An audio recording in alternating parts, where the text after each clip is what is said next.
Millions of people are in a constant fight to make ends meet. The struggle is real. People just don't have enough money to live on. It's getting so bad now that people who have what we would consider respectable jobs are having to go to food banks just to keep themselves fed. That's absolutely ridiculous, and it's just not right. If you're anything like me, you've got so many questions. Why are things so bad? Why is it so hard to build wealth or just save money? Why is it that you can work all week and still not have enough in your pocket to be able to buy some nice things? It shouldn't just all be about paying bills, right? More importantly, is there a way for us to be able to fix this problem? And I suppose, if we can fix this problem, is this something that it's on us? Or is it something the government needs to get involved in? Well, stick around to the end of this video as I have some solutions that will help us to get out of this mess. And if you could, please hit the like and subscribe button so you don't miss any of my future videos. So we're going to go on a journey back through the ages to try and get some answers. Hard times is not new to us. Poverty, as it was called back then, was the norm in the ancient world when societies relied on a barter system of trade. If you had something to trade, you could swap it for something else, and so on. As economies grew more complex, the concept of money emerged, leading to the development of prices for goods and services.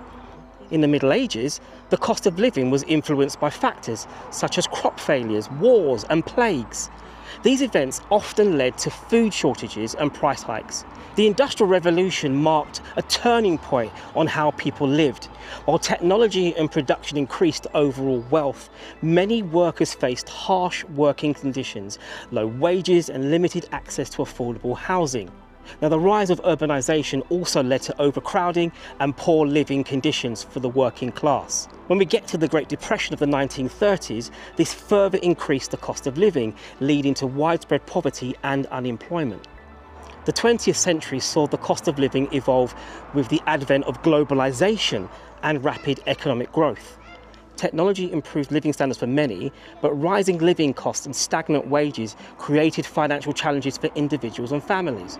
So it's clear that the cost of living is deeply interconnected with broader societal trends and economic forces. As we navigate the challenges of today, it's important to consider the lessons of the past and work towards solutions that address the root causes of the cost of living crisis. Young people just starting out in the workforce have next to no chance of buying a home for themselves, which often leads to stress, anxiety, and difficult choices between basic necessities. Do I eat or do I heat my house? That is the dilemma for so many people, especially the older ones who have worked their whole lives and expected their pensions to help them during their later years. The reality is that for many, the concept of financial security is just a dream, with wages stagnating and the gap between the rich and poor widening. The rising cost of education, healthcare, and housing only add to that struggle. So with all that doom and gloom, what could we do to fix this mess? It's definitely a complex issue that requires a multifaceted approach involving government policies, businesses, and individuals. So here are 9 ways which I think will address the cost of living crisis. How about increasing wages so they always keep up with the rising cost of living? Affordable housing accessible to all instead of just the rich section of society. Putting in healthcare reforms to lower prescription costs and expand healthcare services to cut waiting times.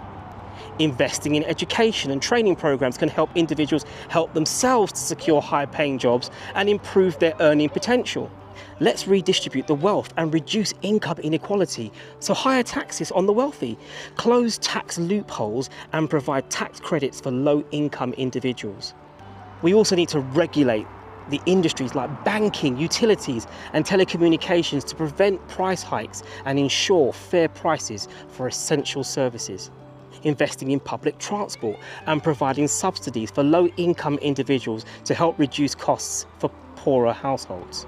Implementing family-friendly policies like paid family leave, affordable childcare, sick pay, and flexible working arrangements. And finally, improving financial literacy among individuals can help them to make informed decisions about their finances. As you can see, addressing the cost of living crisis requires a comprehensive strategy that involves coordinated efforts from governments, businesses and individuals. We need to get this fixed, as the current system isn't working and is completely failing young people today and the children of the future. So whilst I was filming this video, I saw a gentleman who I believe was just in the park with his grandchildren, and I asked him a few questions regarding the cost of living crisis, and I just wanted to get his opinion on things. And it's really amazing. What he came up with was so insightful, especially because he was being really honest, really real, really direct. So I really do hope that you enjoy this short interview. It's a really short clip, but I think what he said is very, very sensible, and a lot of the things he said were things that you and we pretty much already know, but I think it's important for us to hear it again, so please check it out. Okay, so I'm here with Paul Hunter. We're just basically in a skateboard park in Bracknell, and I just wanted to know if I could basically talk to you a little bit about the cost of living crisis, how you see things are going, just your impressions of things in general. Okay, a lot of questions there, and I suppose simple answers. The situation here in the UK now is getting consistently worse on a year in, year out basis. How our politicians can say happily things are getting better because they're investing money here, the more money for childcare, the national health. Nothing is getting better. Everything is significantly worse. My stepdaughter, I can see year on, year out, her quality of life is not getting better. She's having to do a full-time job, look after children. Yes, she does get help. Yes, she gets help from grandparents, parents and all the rest of it. But the situation is getting worse. The situation at schools, how can children in this country go to school without food in their bellies? Yeah. I cannot understand it. We're becoming typically much more of a third world country than a first world country. There is a total disregard.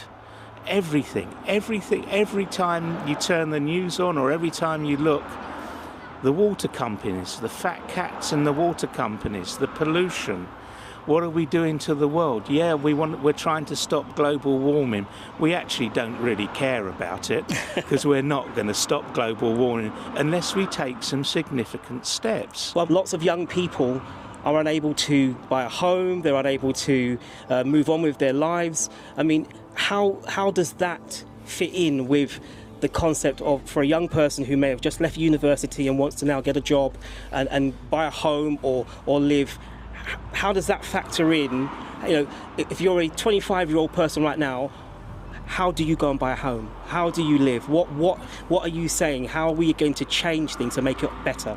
Well, you have to fundamentally take a step back in the way that everything is structured, and we have got to help the younger people get on the housing ladder by changing our approach to finance, to companies. Mm-hmm. There's nothing wrong with companies making profit. It's a healthy thing.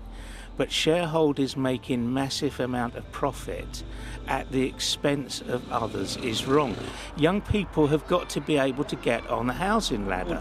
So if there was a battle now where someone said, we can build more affordable housing, but we may need to go into greenbelt land. Yeah, I think you have to look at the issues surrounding building on greenbelt land. Absolutely nothing wrong with it if it doesn't cause flooding further on down the road. Mm-hmm. So these are all complex issues that need to be worked on and worked through. But at the end of the day, most of our politicians, most of our councillors are doing it to make money. They're doing it for self-gain financially. And this is where we've got to become a little bit more spiritual, I think, in our view on things. Yeah. And the way that we do. There are, yes, we might lose some greenfield sites and all the rest of it to build more houses. But if that means more people can have a home over their head, and we don't have homeless people in England or in the UK in 2024 is absolutely obscene. Yeah. And I would lose Greenbelt land if it meant putting those people, our veterans, all of those people, I'd lose it. Yeah. Okay, but so long as it's properly monitored, and I don't want to personally gain from it, I want them to gain, and I want them to have a decent life. Is that too much to ask? My last question to you then is, what are your views then on healthcare? We have to remember that our healthcare system was all based around a certain population, and that population has grown exponentially, okay, which gives you new issues and new problems. We have gone through privatisation of our healthcare by stealth. Yeah. Okay, now you have two choices. You either accept that we're going to privatise by stealth, and you do it properly, but it's been introduced under the covers, really, without everybody realising. Yeah. Or you take a completely innovative view and you have to reassess the amount of national insurance that is paid, and I accept that national insurance pays for the NHS. Perhaps it needs to be increased. And I'm not a great lover of increasing taxes, but then the health service needs to go back to be a national health service again, which it isn't. We've got too much bureaucracy, we've got too many managers, and we haven't got it sharp enough. Now, if that does mean doing it by stealth with the private sector, then let's have an open heart to it. But we need to actually focus on getting the GPs, the healthcare of old people's homes and everything else. My father lives in a home, £6,000 a month they take from his savings. That's crazy. Or £6,000 a month from his savings, or it was my inheritance. Yeah. Okay, $6,000 a month, and the care is diabolical. Yeah. A lot of countries look after the family element. We've lost that degree of driving the family element, looking after our elders, the children looking after the elders, living together in a family group. All very, very good things that happened in the past. Yeah.